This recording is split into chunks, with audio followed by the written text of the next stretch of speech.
चलिए, कल हम लोग पढ़े थे बाबू, लास्ट टॉपिक जो पढ़े थे उसके आगे बढ़ते हैं हम लोग। आज पढ़ेंगे समवाय और समवायता। वह यौगिक जिसका सूत्र समान होता है लेकिन संरचना अलग अलग या भिन्न भिन्न होता है।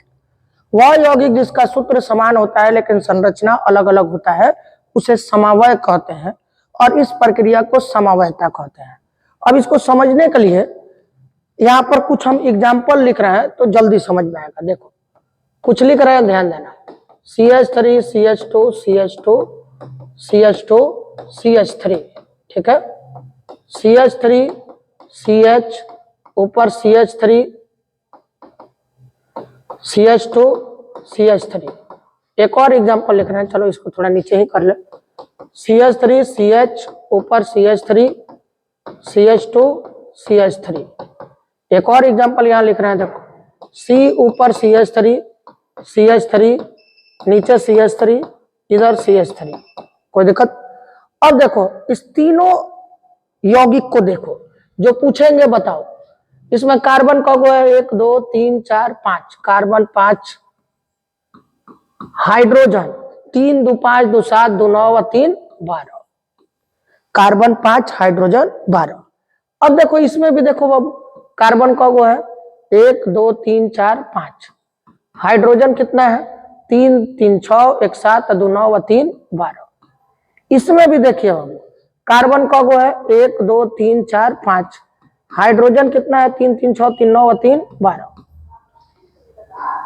तो ध्यान से देखो, इस तीनों यौगिक का सूत्र समान है C5H12, लेकिन संरचना क्या है अलग अलग। इसी को क्या बोलते हैं? समवाय। वह यौगिक जिसका सूत्र समान होता है लेकिन संरचना अलग अलग। तो देखो तीनों यौगिक का सूत्र समान है लेकिन संरचना क्या है अलग अलग, उसे बोलते हैं समवाय और इस प्रक्रिया को कहते हैं समवायता। कोई दिक्कत? अब समवायता कई प्रकार का होता है। जैसे पहला समवायता आयनन समवायता। वह समवायता जिसमें लिगेंड और बाहरी आयन का आदान प्रदान होता है। वह समवायता जिसमें लिगेंड और बाहरी आयन का आदान प्रदान होता है उसे आयनन समवायता कहते हैं। तो देखो, तो ये तो केंद्रीय परमाणु हुआ, ये भी केंद्रीय परमाणु हुआ। अब लिगेंड NH3 और Cl है, इसमें भी NH3 है लेकिन NH3 सेम है, तो बचा कौन? Cl। बाहरी आयन क्या है? SO4। तो वह समवायता जिसमें लिगेंड और बाहरी ये है, बाहरी आयन का आदान प्रदान होता है। मतलब Cl चला जाएगा बाहर, SO4 कहाँ आ जाएगा? अंदर। तो देखो तो थोड़ा, Cu का Cu, NH3 का होल 4, SO4 कहाँ आएगा? अंदर। देखो SO4 अंदर आ गया और Cl कहाँ चला गया? बाहर। कोई दिक्कत? इसी को बोलते हैं आयनन समवायता। अब पढ़ेंगे बाबू विलायक योजन समवायता।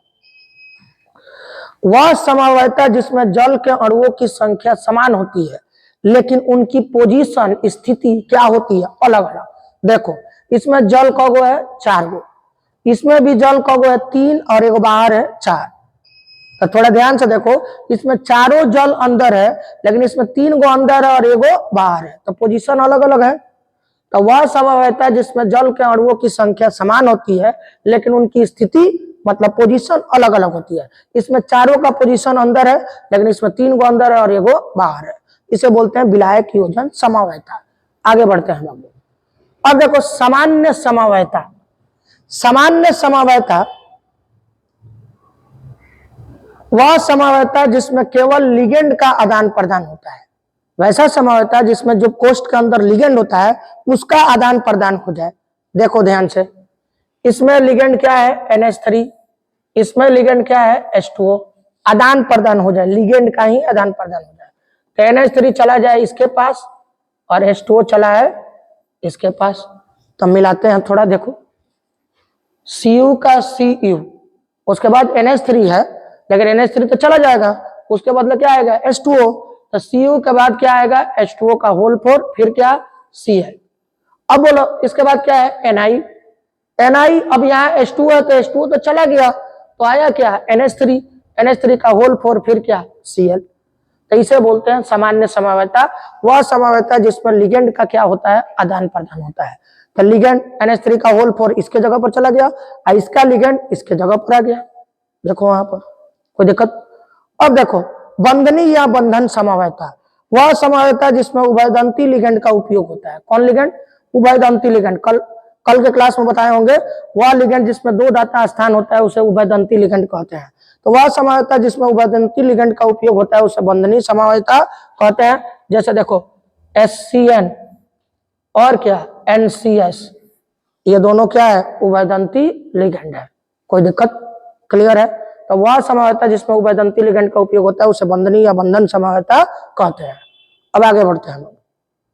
वर्नर का सिद्धांत, ये एग्जाम में पूछा गया है, ध्यान से इंपॉर्टेंट क्वेश्चन है। वर्नर का सिद्धांत पहला है, जटिल यौगिक में दो प्रकार का संयोजकता होता है, प्राथमिक और द्वितीयक। आक्सीकरण संख्या कल के क्लास में पढ़ाए थे। आक्सीकरण संख्या को प्राथमिक संयोजकता कहते हैं।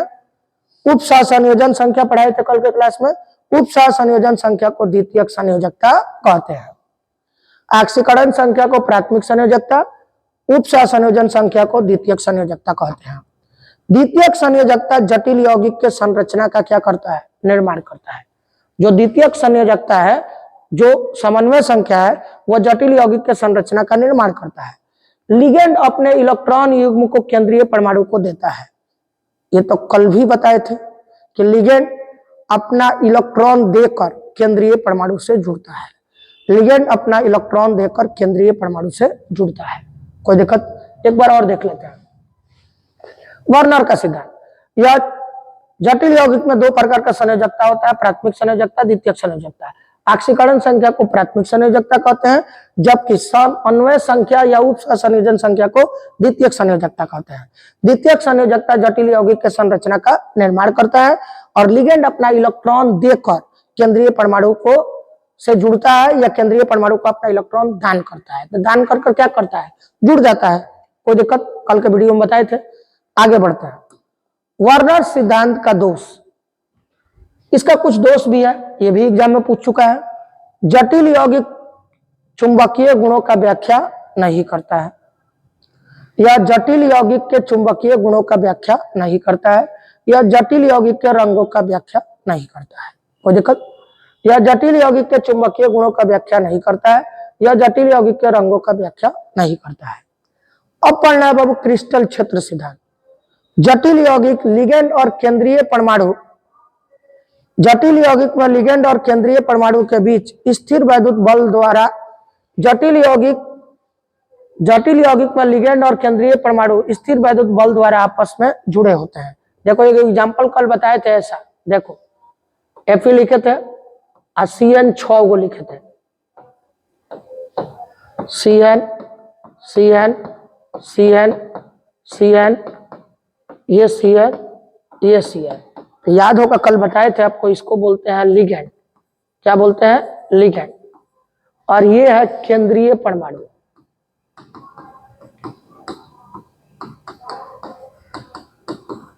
तो कह रहा है क्रिस्टल क्षेत्र सिद्धांत का पहला पॉइंट कि जटिल यौगिक में जो लिगेंड है और केंद्रीय परमाणु है उनके बीच बल लगता है, और वो बल कौन है?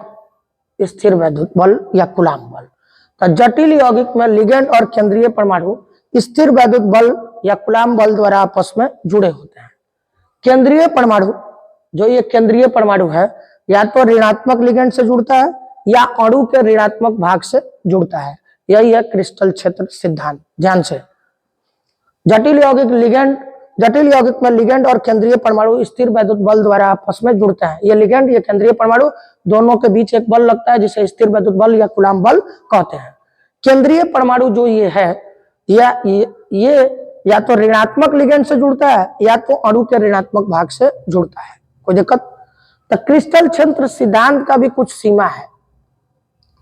क्रिस्टल क्षेत्र सिद्धांत का क्या है? सीमा है। देखते हैं क्रिस्टल क्षेत्र सिद्धांत का सीमा या दोष, या लिगेंड और केंद्रीय परमाणु के आबंध के सहसंयोजक प्रवृत्ति का व्याख्या नहीं करता है। लिगेंड कक्षक के बारे में नहीं बताता है।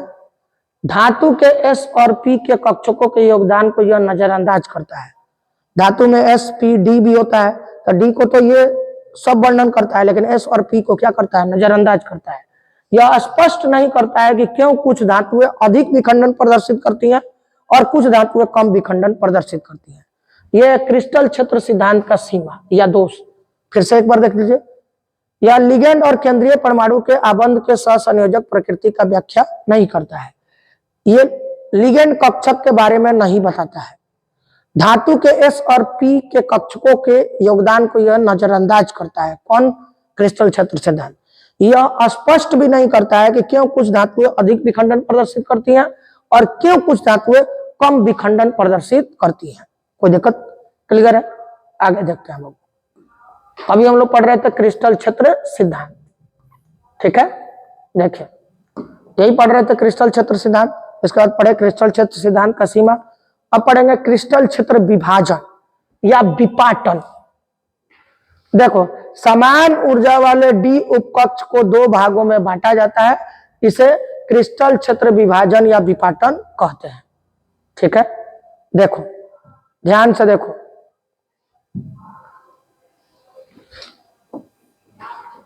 तुम लोग पहले से जानते हो कि एस में कितना इलेक्ट्रॉन होता है? 2। 4 4 बढ़ेगा। पी में कितना? 6। डी में कितना होता है? 10। एफ में कितना होता है? 14। तो ये भी बताए होंगे 2 इलेक्ट्रॉन एक बक्सा में, 6 इलेक्ट्रॉन 3 बक्सा में और 10 इलेक्ट्रॉन 5 बक्सा में और 14 इलेक्ट्रॉन 7 बक्सा में। कोई दिक्कत? ये पहले से बताया गया होगा। तो इसमें किसका बात हो रहा है? डी का। तो डी में कौन बक्सा होता है? 5। इस पांचों का कुछ नाम होता है। देखो नाम लिखते हैं बाबू। इस पांचों का कुछ नाम होता है। D X Y, D Y Z, D Z X, D X square dash Y square और डी जेड स्क्वायर। कोई दिक्कत? तो बोलिए डी उपकक्ष है। ये कौन उपकक्ष है? डी उपकक्ष है। यहाँ डिफिनेशन देखो क्या है। समान ऊर्जा वाले, अच्छा ये पांचों 5 बक्सा है डी उपकक्ष में, पांचों का ऊर्जा क्या होता है? समान होता है। तो इसलिए डिफिनेशन है समान ऊर्जा वाले डी उपकक्ष को 2 भागों में बांटा जाता है। इसे क्रिस्टल क्षेत्र विभाजन या विपाटन कहते हैं। देखो कैसे बांटा जाता है। ये डी उपकक्ष है, इसको 2 पार्ट में बांटा जाएगा। ये लास्ट वाला दोनों ऊपर D X square Y square D Z square और शुरू वाला 3 गो नीचे। तो ऊपर वाला जो है उसको बोलते हैं ईजी और नीचे वाले को बोलते हैं T2G। ऊपर वाले को ईजी और नीचे वाले को T2G। ये ऊपर है तो इसकी ऊर्जा अधिक होती है और ये नीचे है तो इसकी ऊर्जा कम होती है। फिर से एक बार और देख लीजिए।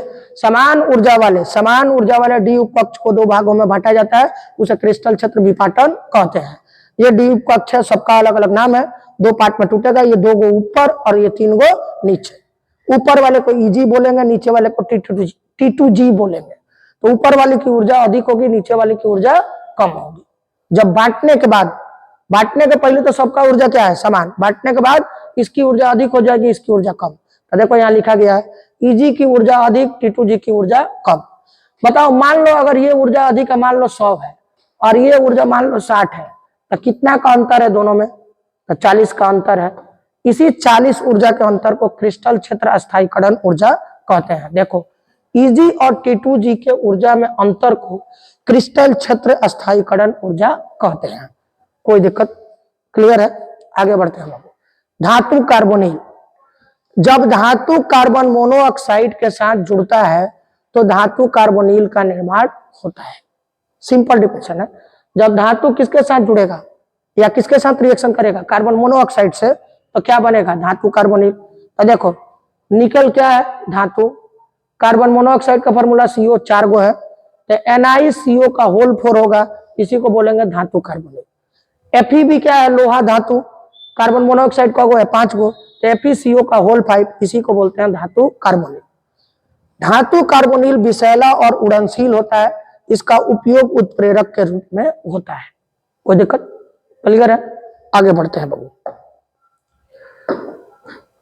ज्यामितीय समवायता, वह समवायता जिसमें अणुओं की ज्यामितीय सजावट अलग अलग होती है।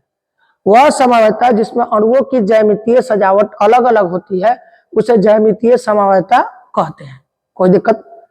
ऐसे यौगिक में पाया जाता है जिसका समन्वय संख्या 4 या 6। या ऐसे यौगिक में पाया जाता है जिसका समन्वय संख्या 4 या 6 हो। तो वह समवायता जिसमें अणुओं का ज्यामितीय सजावट अलग अलग होता है उसे ज्यामितीय समवायता कहते हैं। या ऐसे यौगिक में पाया जाता है जिसका समन्वय संख्या 4 या 6 हो। अब पढ़ेंगे बाबू प्रकाशीय समवायता।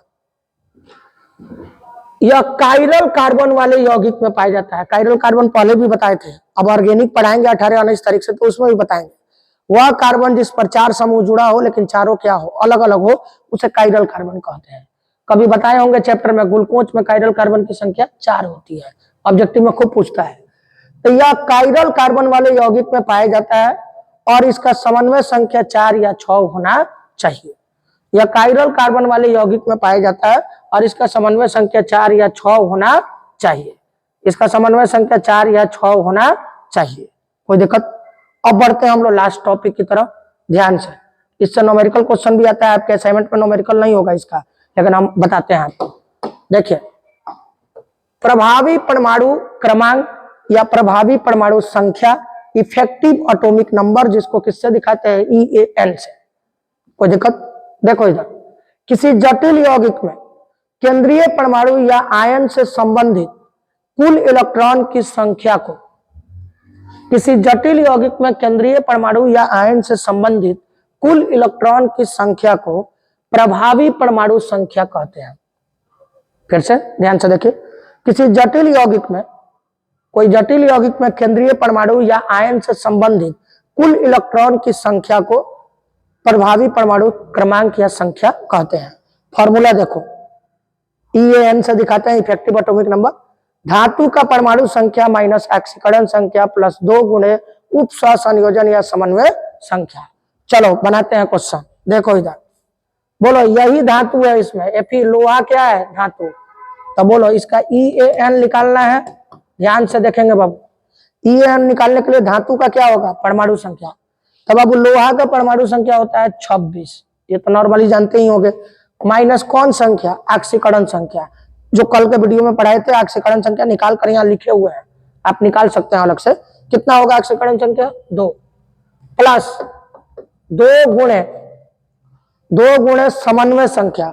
समन्वय संख्या मतलब लिगेंड का संख्या। बोलो इसमें लिगेंड कौन है? 6 गो। इसी को सॉल्व कर देंगे। 26 में से 2 गया 24 प्लस 6 दूना 12, टोटल मिलाकर कितना हो गया? 36। कोई दिक्कत? फिर इसको सॉल्व करते हैं। देखो प्रभावी परमाणु संख्या, देखो यहां पर भी धातु क्या है? लोहा। लोहा का परमाणु संख्या 26 माइनस ऑक्सीकरण संख्या निकाल कर रखे हैं 3 और प्लस 2 गुणे उप संयोजन संख्या समन्वय संख्या। लिगेंड का है बाबू? 6 रखेंगे। 26 माइनस 3 23 और प्लस 6 दूना 12, कितना हो गया? 35। और एक दो को क्वेश्चन देखते हैं कि जिससे आपको समझ में आ जाए पूरा चीज। ये ऑब्जेक्टिव में भी पूछ जाता है, सब्जेक्टिव में भी पूछ जाता है, लेकिन आपके असाइनमेंट पर लिखा नहीं गया क्योंकि कितना क्वेश्चन लिखेंगे आप। ठीक है, देखिए ये है अब धातु, तो इसका इफेक्टिव एटॉमिक नंबर, प्रभावी परमाणु क्रमांक निकालना है। तो ये है चांदी। चांदी का परमाणु संख्या होता है 47 माइनस ऑक्सीकरण संख्या लिखना है। ऑक्सीकरण संख्या कितना? 1 प्लस 2 गुणे समन्वय संख्या। कितना लिगेंड है बाबू? 2 को, तो 2 लिखेंगे। बोलो 47 में से 1 गया 46 प्लस 2 दूना 4, टोटल मिलाकर कितना हो गया? 50। कोई दिक्कत? अब यहां देखो, यहां धातु क्या है? कोबाल्ट। कोबाल्ट का परमाणु संख्या होता है 27। कितना होता है बाबू? 27। 27 में से ऑक्सीकरण संख्या कितना घटाएंगे? 3 प्लस 2 गुणे उप संयोजन संख्या समन्वय संख्या मतलब लिगेंड का है 6 गो। 27 में से 3 गया 24 प्लस 6 दूना 12, टोटल मिलाकर कितना हो गया? 36। क्लियर है बाबू? कोई परेशानी? आज के लिए यही क्लास ओवर होता है। कल ये चैप्टर खत्म होगा कल के वीडियो में, और अगला चैप्टर बहुलक स्टार्ट होगा। क्लियर? आज के लिए यही क्लास ओवर होता है। Bye bye.